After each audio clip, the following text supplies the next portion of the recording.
hantu benar-benar ada. Pernahkah Anda melihat sebuah foto dan yakin bahwa Anda dapat melihat seseorang di dalam foto tersebut yang sebenarnya tidak ada saat Anda memotretnya? Atau mungkin Anda bisa melihat seseorang bersembunyi di pepohonan? Bentuk seseorang yang bersembunyi di balik bayang-bayang?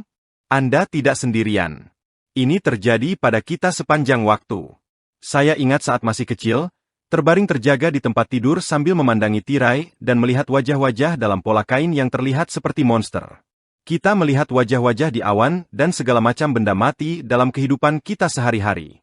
Ini yang dinamakan pareidolia dalam psikologi. Pareidolia adalah fenomena psikologis yang terjadi ketika seseorang melihat sosok atau struktur mirip wajah pada benda mati. Fenomena ini sangat normal terjadi dan dianggap sebagai gangguan persepsi. Pareidolia termasuk ilusi visual atau kekeliruan dalam memaknai sebuah gambar pada objek. Orang-orang yang mempelajari paranormal selalu menemukan fenomena ini, dan selamanya pasti menjelaskannya kepada orang-orang yang mengaku ada sosok hantu di foto atau video mereka. Ini akan sangat membuat Anda frustrasi ketika mereka bersikeras bahwa itu adalah hantu dan penjelasan rasional Anda diabaikan karena mereka percaya pada dunia roh. Mengapa penjelasan rasional Anda ditolak? Karena hal ini merupakan ancaman serius terhadap legitimasi paranormal. Salah satu contoh paling terkenal dari penggunaan pareidolia dalam evaluasi psikologis adalah tes bercak tinta Rorschach, di mana bercak tinta acak diberikan kepada orang yang dinilai dan mereka kemudian diminta untuk mengatakan apa yang mereka lihat. Seringkali hal ini melibatkan orang yang melihat binatang atau wajah atau bentuk yang dikenalnya. Pareidolia adalah konsep yang sudah mapan dalam istilah apophenia yang lebih umum. Apophenia adalah melihat pola pada objek dan menghubungkannya dengan gagasan yang sudah ada sebelumnya yang sudah dimiliki seseorang, dan hanyalah cara otak mencoba memahami apa yang dilihatnya. Sebuah proses yang terjadi di area lobus temporal otak. Peter Brugger dari Departemen Neurologi, Rumah Sakit Universitas, Zurich, melakukan penelitian terhadap apophenia dan hasilnya menunjukkan bahwa kadar dopamin yang tinggi dapat meningkatkan kemungkinan menemukan makna, pola, atau signifikansi yang sebenarnya tidak ada dan hal ini menghasilkan kecenderungan yang lebih tinggi untuk percaya. Misalnya dalam pertemuan dengan hantu atau alien. Lihatlah contoh berikut dan lihat apakah otak Anda bekerja seperti ini atau tidak. Apakah Anda awalnya melihat wajah atau benda mati?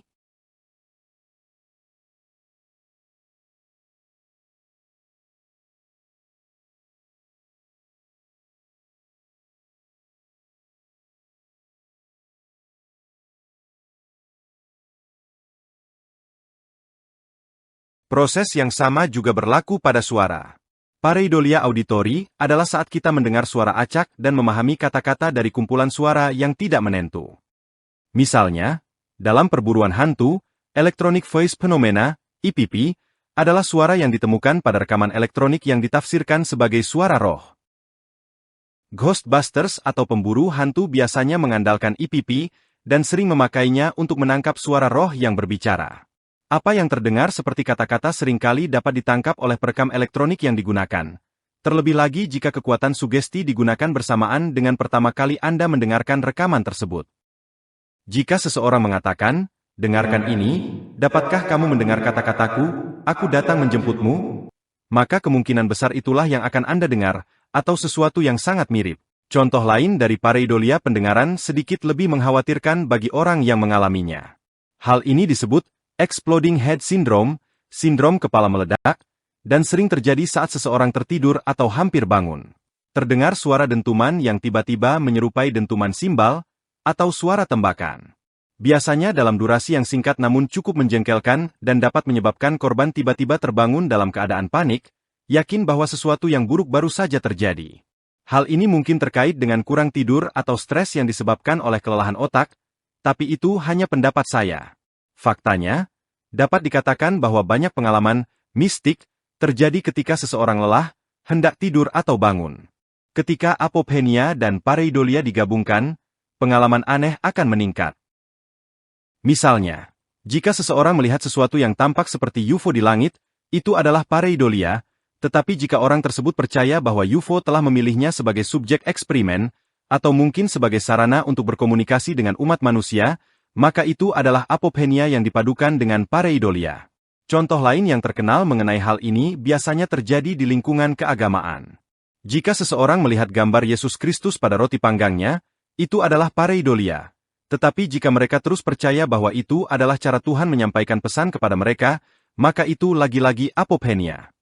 Dalam lingkaran paranormal, hal yang sama dapat terjadi ketika orang yang dicintai meninggal dunia, dan anggota keluarga atau teman yang berduka dapat mulai menghubungkan peristiwa-peristiwa acak sebagai tanda-tanda atau pesan bahwa mereka baik-baik saja, atau perlu menyampaikan pesan khusus kepada kita.